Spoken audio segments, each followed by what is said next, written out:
Hello बच्चों, let's read this question. So this question says a particle is moving with a velocity v vector is equal to ky I cap plus xj cap, where k is some constant. The general equation for its path. इसकी equation की अपन general equation बता रहे हैं, ठीक है। तो बच्चों इस क्वेश्चन का की कॉन्सेप्ट आप इक्वेशन ऑफ पाथ लिख लीजिए। क्या लिख लीजिए? Equation of path.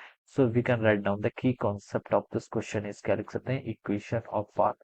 This will be the key concept of this question. Equation of path क्या हो जाएगा इस क्वेश्चन का की कॉन्सेप्ट। इक्वेशन ऑफ पाथ देखिए आपकी ऐसा मैथमेटिकल रिलेशन होता है जो कि आपका टाइम से डिपेंडेंट होता है। जैसे देखिए आपने प्रोजेक्टाइल मोशन पढ़ा, प्रोजेक्टाइल मोशन में भी हमने जो इक्वेशन ऑफ पाथ आई थी, y equal to X tan theta minus G X square divided by 2u cos square theta, वो टाइम से इंडिपेंडेंट थी।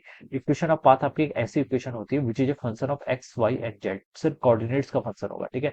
वेरिएबल्स का फंक्शन होगा, टाइम का फंक्शन बिल्कुल भी नहीं होगा, ठीक है। ऐसा हम यहाँ पर बता सकते हैं, ठीक है। तो टाइम वाले फैक्टर को हमें एलिमिनेट करना पड़ता है, ठीक है। ऑप्शंस में भी देखेंगे तो देखिए आपको Y square is equal to X plus some constant, time तो कहीं आया नहीं है, टाइम आता भी नहीं है, ठीक है, किसी भी इक्वेशन ऑफ पाथ में, ठीक है।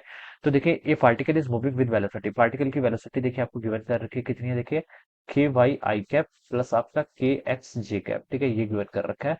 Where K some constant, general equation of path बताने, ठीक है। तो बच्चों वेलोसिटी गिवन कर रखी है एक्स और वाई एक्सिस के अलावा। वेलोसिटी को हम क्या लिख सकते हैं? V X I cap velocity और वी वाई जे कैप, ठीक है। एक्स एक्सिस के अलावा जो कंपोनेंट है उसका वी एक्स लिख लेता हूँ, वाई कंपोनेंट है जो वाई के एक्सिस के अलावा उसका वी वाई बोल देता हूँ। तो इसको देखिए कंपेयर करो तो वी एक्स की वैल्यू तो बच्चों यहाँ से के वाई के इक्वल दे रखी है, ठीक है। और वी वाई की वैल्यू को कंपेयर करो तो ये आपको के एक्स के इक्वल दे रखी है, ठीक है। वी एक्स देखिए क्या होगा, वेलोसिटी की बेसिक डेफिनेशन से स्टार्ट करेंगे, ठीक है। वेलोसिटी तो आपका rate of change of displacement यानी कि डीएक्स बाई डी टी, यहाँ से आपका के वाई के इक्वल है, ठीक है। इसको चलिए इक्वेशन नंबर 1 मान लीजिए, ठीक है। वी वाई क्या होगा आपका? D Y by D T के इक्वल होगा, rate of change of Y coordinates, ठीक है। ये किसके इक्वल है? के एक्स के इक्वल है। This is my equation 2। अभी बच्चों मैंने क्या बोला था? इक्वेशन ऑफ पाथ आपका टाइम से इंडिपेंडेंट होता है, तो इक्वेशन 1 और इक्वेशन 2 को टाइम से क्या कर लीजिए? इंडिपेंडेंट कर लीजिए, इन दोनों को डिवाइड कर लीजिए basically. DX by D T divided by क्या हो जाएगा आपका? D Y by D T कर लीजिए, ठीक है, ये टर्म आ जाएगा। तो इसको देखिए सॉल्व करूंगा तो क्या आएगा, यहाँ पर आपका के वाई बचेगा, यहाँ पर आपका के एक्स बचेगा, ठीक है। टाइम वाले फैक्टर से टाइम कैंसिल, तो यहाँ पर आ गया आपका इसको मल्टीप्लाई भी कर लीजिए, के एक्स डी एक्स ये इस साइड रहेगा, क्रॉस मल्टीप्लाई कर लिया, और यहाँ पर क्या बच गया आपका? के वाई डी वाई यहाँ पर बच गया, ठीक है। के से बच्चों आपका के अगेन यहाँ पर कैंसिल हो गया, ठीक है। एक्स डी एक्स का इंटीग्रेशन करेंगे तो कितना आएगा आपका? X square by two it is equal to right side of y d y का y square by two plus आपका सम कांस्टेंट हो जाएगा। तो इस टाइप से आपकी इक्वेशन होनी चाहिए, ठीक है।